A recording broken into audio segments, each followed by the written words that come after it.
बंटी कबूतर भुट्टे तोड़ रहा था, तभी वहाँ एक गरीब कौवा आया। मुझे भूख लगी है, कबूतर भाई कुछ खाने को दे दो।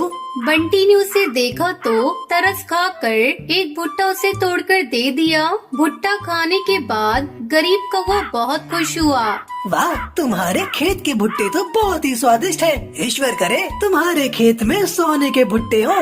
इतना कहकर वो गरीब कौवा उड़ गया। बंटी को उसकी बात पर हंसी आ गई। अरे बुद्धू कहीं के, भला सोने के भुट्टे भी किसी के खेत में उगे हैं आज तक? अरे इसकी जगह पर अच्छी खेती का आशीर्वाद देता तो कुछ बात भी थी। अगले दिन जब बंटी भुट्टे तोड़ने पहुंचा तो खेत में दूर से ही सोने की तरह चमकता एक भुट्टा दिखाई दिया।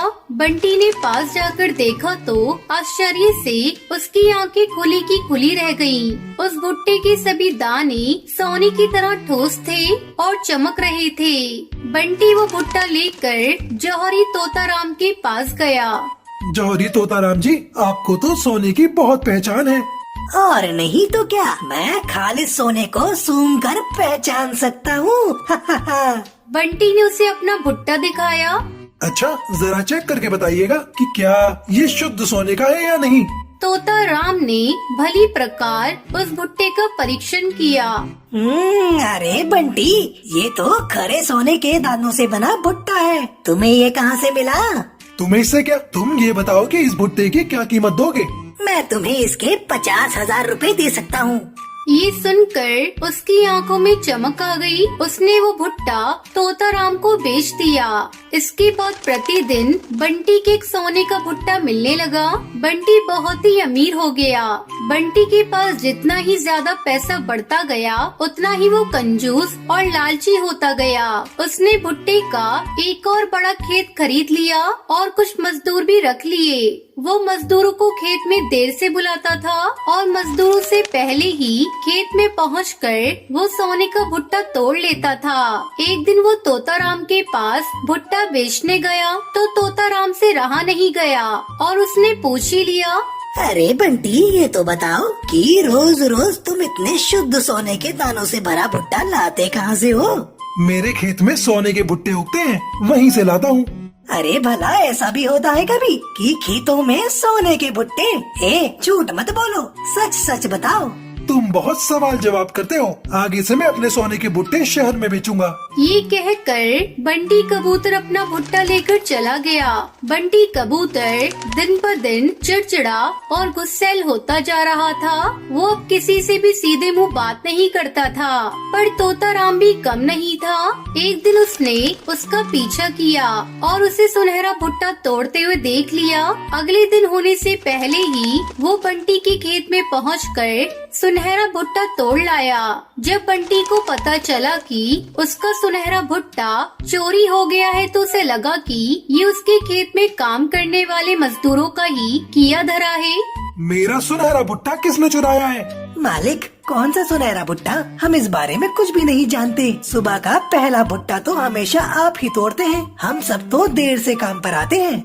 अरे झूठ मत बोल, जरूर तुम लोगों को मेरे सुनहरे भुट्टे का भेद पता चल गया है और तुम लोगों ने ही मेरा भुट्टा चुराया है। आज के बाद तुम लोगों को काम पर आने की कोई जरूरत नहीं है। ऐसा मत करिए मालिक, हमने आपके भुट्टे नहीं चुराए। हम तो ईमानदारी की कमाई खाने वाले सीधे साधे पक्षी हैं। अगर आपने हमें नौकरी से निकाल दिया तो हमारे बच्चे भूखे मर जाएंगे। अरे तो मैं क्या करूं? मैंने क्या तुम्हारे बच्चे पालने का ठेका लिया है? आज के बाद तुम सब मुझे अपनी शक्ल भी मत दिखाना। बंटी कबूतर के खेत में काम करने वाले सभी मजदूर पक्षी और चिड़िया रोते रोते चले गए। बंटी अब अपने खेत का काम स्वयं देखने लगा। वो सुबह से लेकर शाम तक अपने खेतों की निगरानी ही किया करता था। न दिन में चैन से रह पाता था, न रात में चैन से सो पाता। सोने के भुट्टों के लालच ने उसे अंधा कर दिया था। वो पागलों की तरह दिन रात अपने खेत में ही चक्कर लगाया करता था। एक दिन वो खेत में काम कर रहा था, तभी एक अजनबी चिड़िया वहाँ आई। भैया, मुझे बहुत भूख लगी है, कुछ खाने को दे दो, भगवान तुम्हारा भला करेगा। चल भाग यहाँ से, मेरे पास खाने को कुछ भी नहीं है, मुझे परेशान मत कर। कैसी बात करते हो? इतना बड़ा भुट्टे का खेत है, इसमें से भुट्टा ही तोड़ कर दे दो। एक भुट्टे से तुम्हारा क्या नुकसान हो जाएगा? अरे क्यों दे दूं? ये भुट्टे मैं बाजार में बेचूंगा तो मुझे पैसे मिलेंगे। मैं तुम्हें क्यों मुफ्त में अपने भुट्टे दे दूं? मैं तो तुम्हें अपने खेत की मिट्टी भी न खाने दूं। चल भाग यहाँ से। जिस प्रकार तुम मुझे अपने खेत की मिट्टी तक नहीं देना चाहते, भगवान करे खेत मिट्टी ही उगले।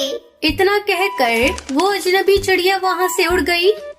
बेवकूफ कहीं की, भला खेत भी मिट्टी उगलता है क्या? बंटी ये भूल गया कि खेत तो सोने के भुट्टे भी नहीं देते, पर पिछली बार एक अजनबी के आशीर्वाद से उसके खेत ने सोने के भुट्टे दिए थे। अगली सुबह जब बंटी अपने खेत में पहुंचा तो उसका पूरा खेत खाली पड़ा था। उसके खेत के सारे भुट्टे गायब हो गए थे। बंटी के आश्चर्य का ठिकाना ना रहा। अचानक उसका भरा खेत खाली कैसे हो गया? वहाँ किसी प्रकार के पेड़ या पौधों का नामो निशान नहीं था, मानो कभी कुछ बोया ही नहीं गया हो। बंटी कबूतर समझ गया कि उस अजनबी चिड़िया का ही श्राप लगा है।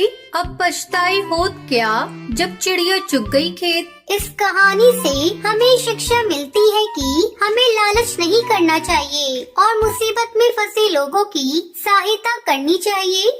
सुंदरवन जंगल में टुनटुनी चिड़िया अपने बच्चों के साथ रहती थी। एक दिन उसके मायके से उसकी माँ का कॉल आता है। टुनटुनी बेटा, तुम्हारे भाई चिंकू की शादी तय हो गई है और शादी अगले महीने है। ठीक है माँ, मैं आ जाऊंगी। शादी की बात सुनकर टुनटुनी की बेटी पीहू बोलती है, माँ, मामा की शादी है और हमारे पास तो कपड़े ही नहीं हैं। तू चिंता क्यों करती है बेटी, मैं शादी के लिए अच्छे अच्छे कपड़े खरीद दूंगी।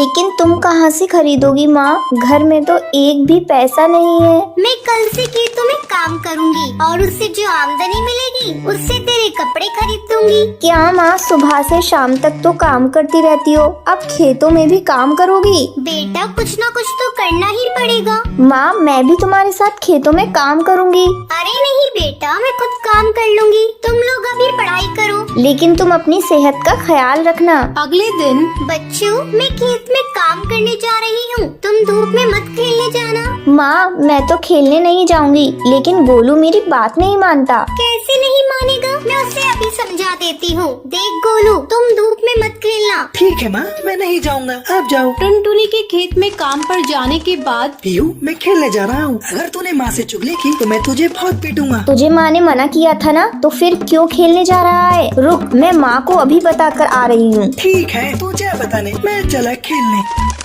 पीहू बार बार माँ को कॉल करती है, लेकिन उसका कॉल नहीं लगता है। गोलू चिड़ा खेलते खेलते अचानक बेहोश हो जाता है।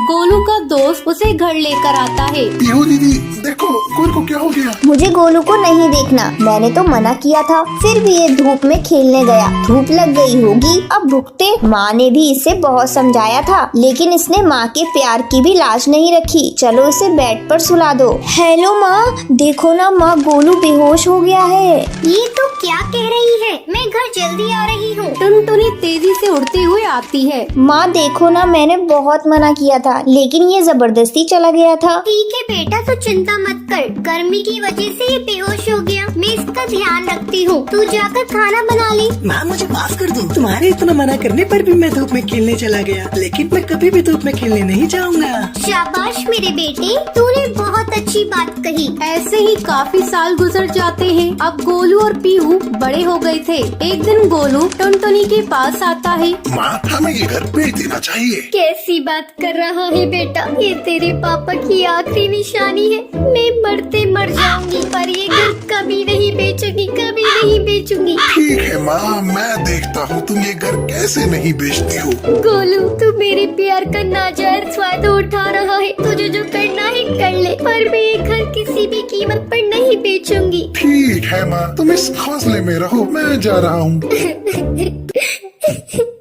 बेटा तू कहाँ जा रहा है, मुझे इस बुढ़ापे में छोड़कर? अभी तो तेरी बहन की भी शादी नहीं हुई, मैं क्या करूँ? ले देकर मेरे पास यही एक घर है, तो इसे भी बेचने को कह रहा है? मुझे छोड़कर मत जा बेटा, मत जा। अब मैं तुम्हारी एक भी बात नहीं मानूंगा, मैं जा रहा हूँ घर छोड़कर। जैसे गोलू घर से बाहर निकलता है, उसे चक्कर आते हैं और वो गिर जाता है। टुनटुनी चिड़िया जल्दी बाहर आती है और उसे उठाती है। देख बेटा, बेटा, ये भगवान का इशारा है। तू अपनी माँ को छोड़कर मत जा। अगर तू मुझे छोड़कर गया तो वापस जिंदा नहीं आएगा और मैं फिर तेरे पापा के पास चली जाऊंगी। फिर तू अकेले इस घर में इधर उधर घूमते रहना। माँ, मरने की बातें मत करो। मैं भटक गया था। मुझे कुछ नहीं चाहिए, बस तुम्हारा प्यार चाहिए। गोलू, तूने सही किया। अगर तू चला जाता तो माँ जिंदा नहीं रहती। चल अब चलकर खिचड़ी खा ले। मैंने तेरे लिए गर्मा गर्म खिचड़ी बनाई है। फिर तीनों मिलकर खाना खाते हैं और एक साथ खुशी खुशी